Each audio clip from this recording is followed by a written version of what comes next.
Question. Hi Mallen, is the Ukraine takeover of Kherson the beginning of the end for the Ukraine war?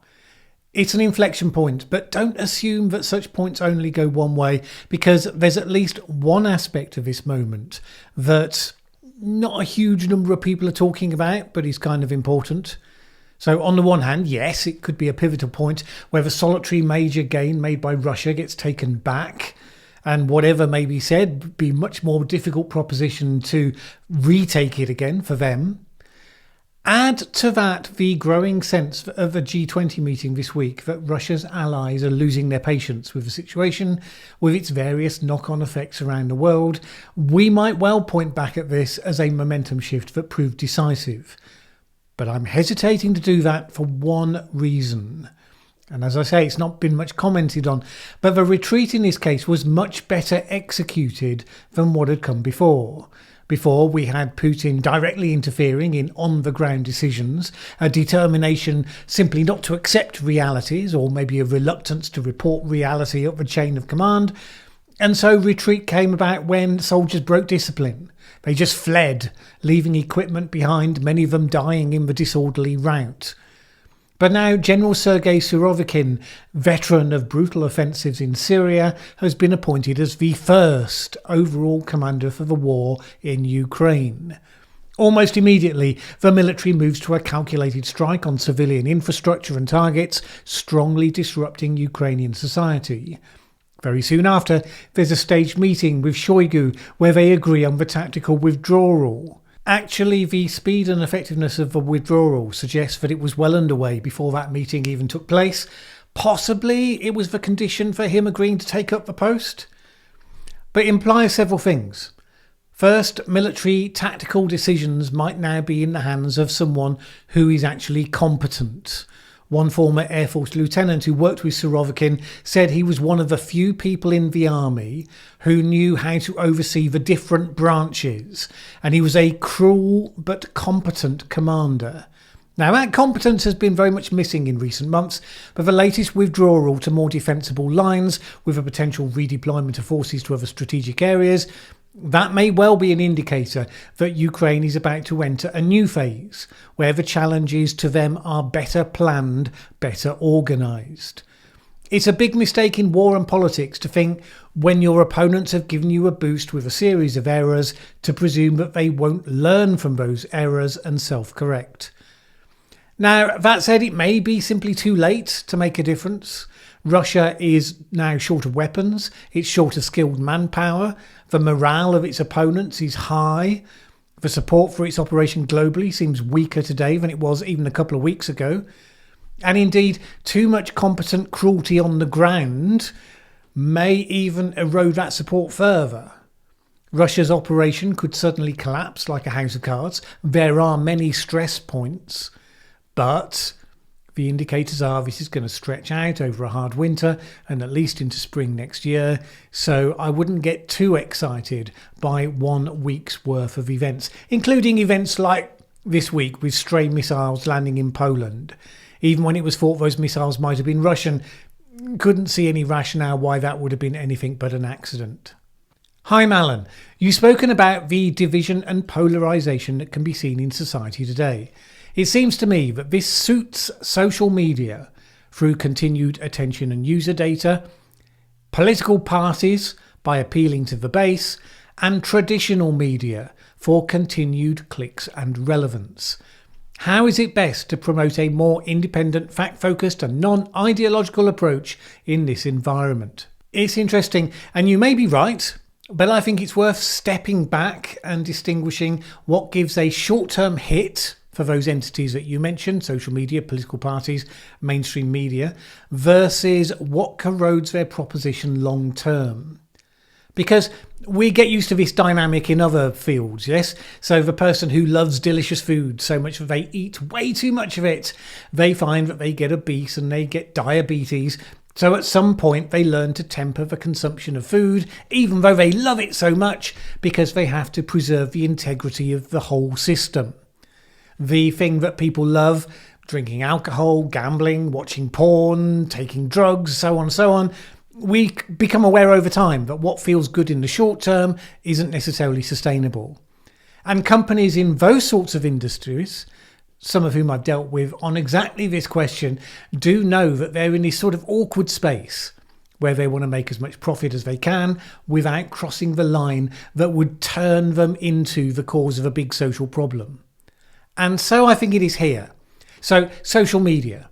It doesn't benefit from polarization. It benefits from its ability to craft an algorithm that will expose you to lots of content that you will find engaging. It doesn't care if that's puppies or fascinating facts or people playing pranks on each other. They'd be very pleased if it was those things, to be honest, because they don't benefit from becoming controversial and then having all sorts of rules potentially slapped on them by partisan lawmakers. In short-term money-making interests, those social media companies help to feed polarization because of the algorithms, but it's a side effect. It's not the main thing they're interested in. A deeply polarized political environment is not a stable one in which to do business, so I doubt that they see it in their interest medium term.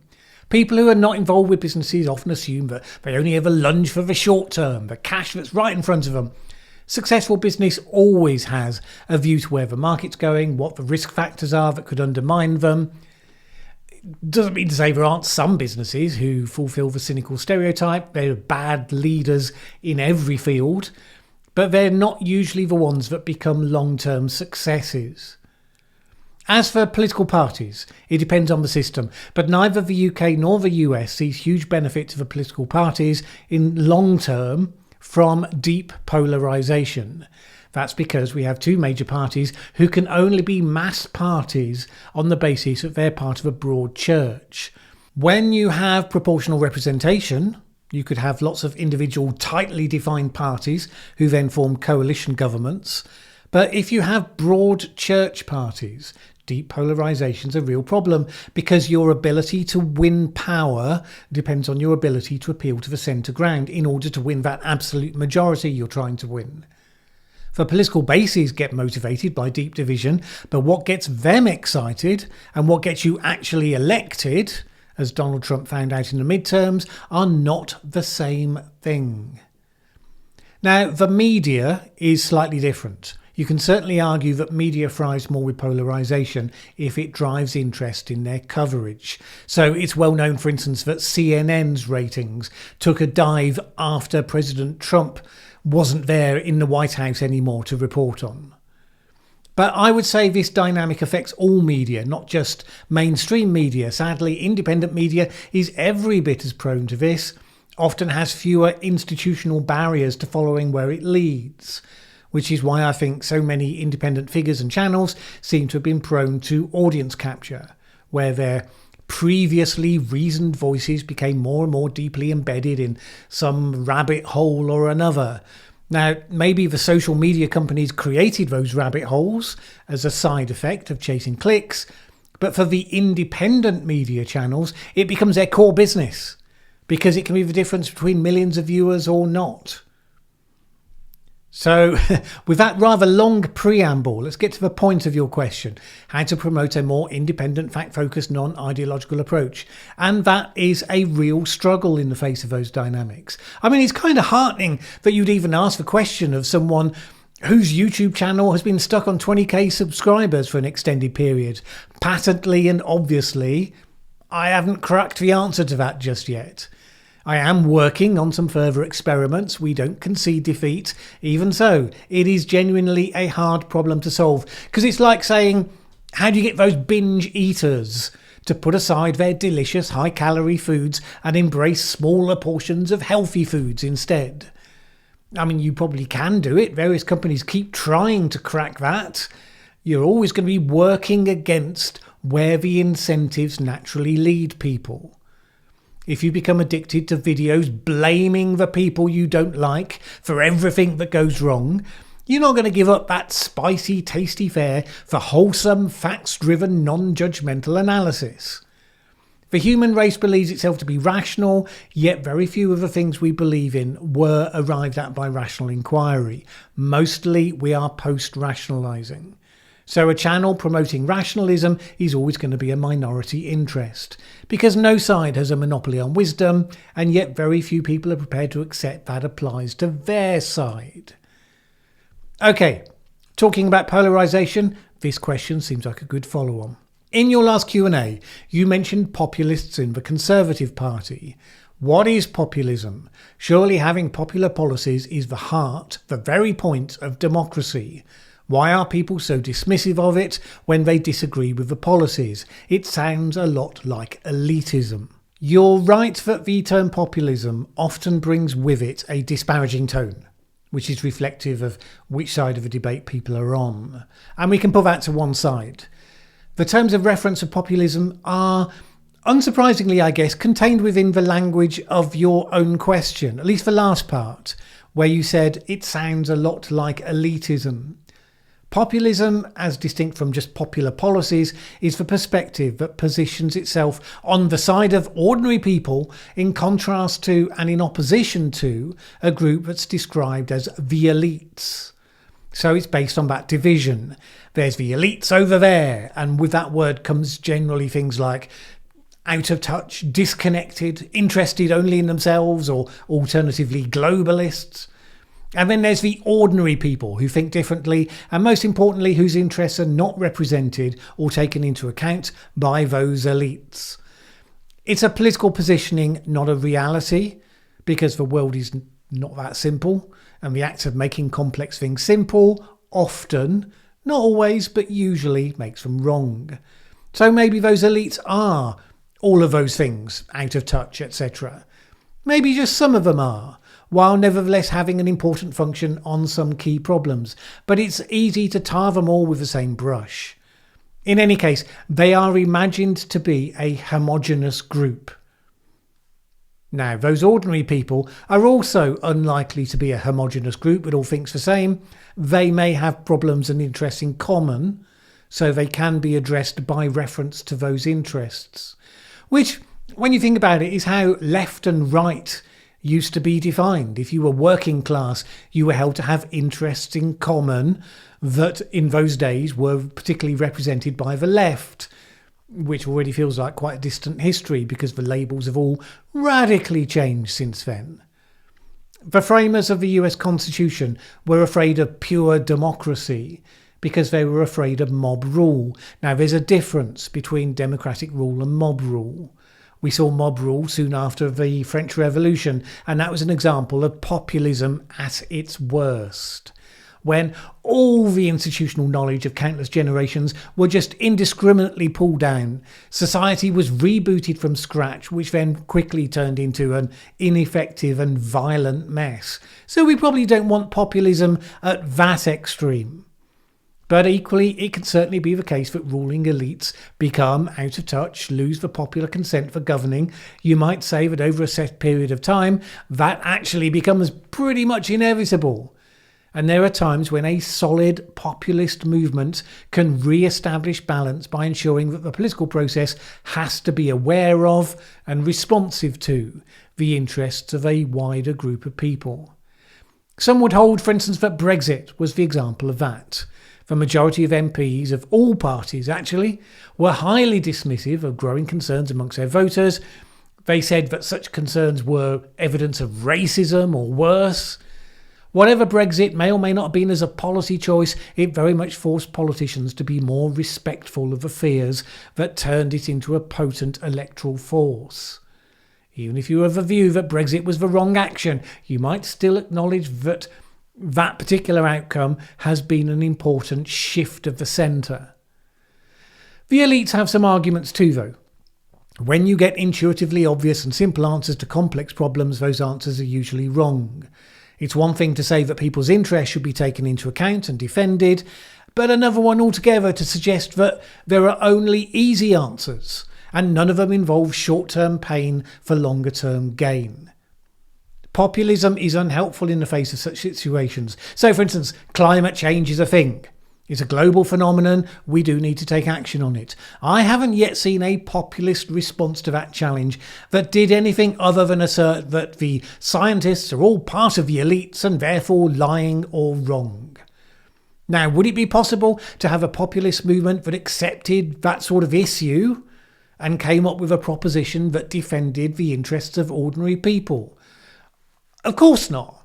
I mean, in some ways, it's exactly the position I've been arguing for on this channel when I've expressed any kind of view on such things at all. So, an approach that tries to protect the things that people value as well as protecting the planet, rather than lecturing them on what they should change, how they should eat, how they can travel. But populist leaders will generally see little advantage in being serious and putting in the hard work on such long-term issues when they can get just as much advantage by going for the easy hits. This is our real problem. Populist leaders and globalist or elitist leaders, however you want to pitch it, we're seeing poor quality on all fronts right now in terms of actual leadership vision and ability.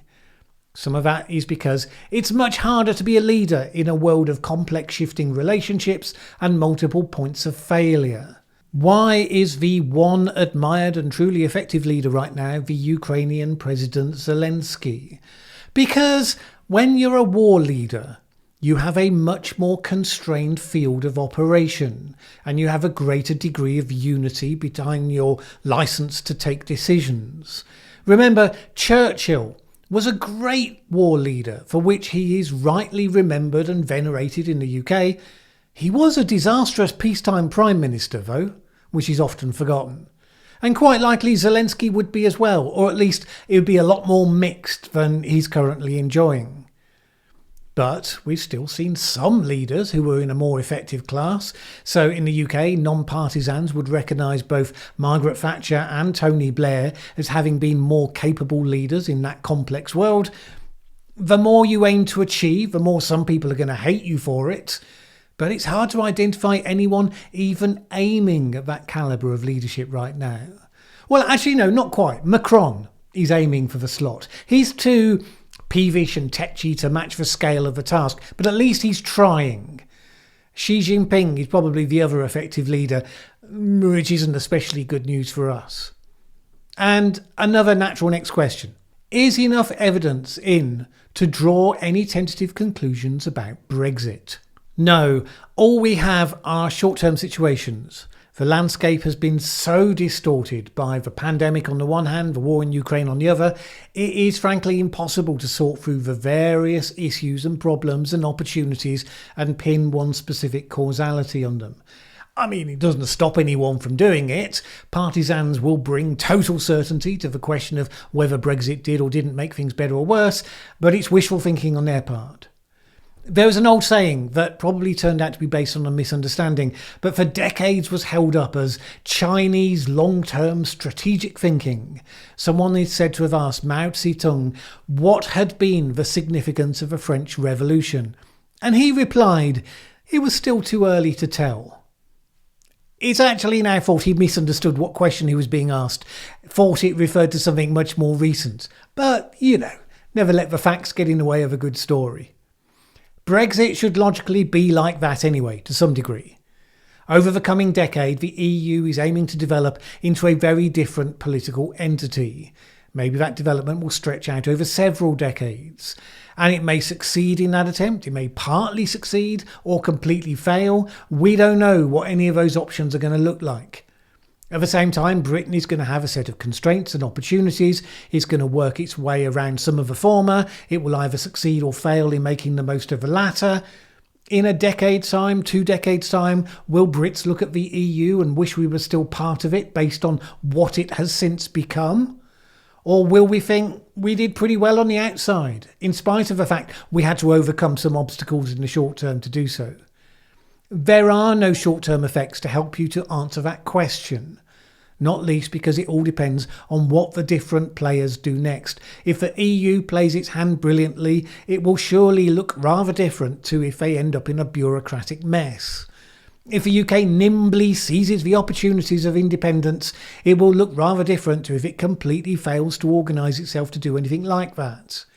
Everyone will be able to play a counterfactual game to press their own perspective. So, say the EU fails, well, anti-Brexiteers will tell you that if only the UK's voice had stayed inside the club, then that failure would have been avoided. Totally untestable proposition, of course. If the UK fails, well, Brexiteers will tell you that if governments had done Brexit right, if they'd grasped all the opportunities it presented to them, then that wouldn't have happened. Also untestable. So personally, I would stop even worrying about it. We are where we are. We have an interest in making the most of what we have to hand. And the sooner we can stop being a nation divided down the middle, with Brexiteers on one side and anti-Brexiteers on the other, the faster process we're likely to make. I was rewatching Ken Clarke's Civilization recently. He made a great point about the French Revolution. He said they made the cardinal sin of believing themselves virtuous. Though I'm sure we can all see his point, is it possible or even advisable to remove virtue from politics? I actually still have the Kenneth Clarke book, Civilization, and I marked out the passage that you're actually referring to. And it was specifically the sense that they felt themselves virtuous by default. Therefore, anything that stood against them must by definition be nefarious, which is a fine principle to have if you're looking for permission to chop people's heads off, I suppose. Which at least that's a habit we've kind of gotten out of. But virtue in some of the social and political movements that we have today, the definition isn't so far away from that. It's not virtue per se, in other words. Virtue, genuine virtue, has often been a motivating factor in people, for instance, getting involved in politics. Even if it then gets subverted in practice, we would suffer a lot from not having it as an ideal to be striven for.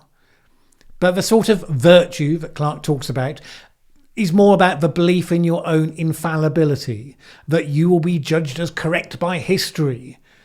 A genuinely virtuous person tries to work out what is the best thing to do, which is a good thing.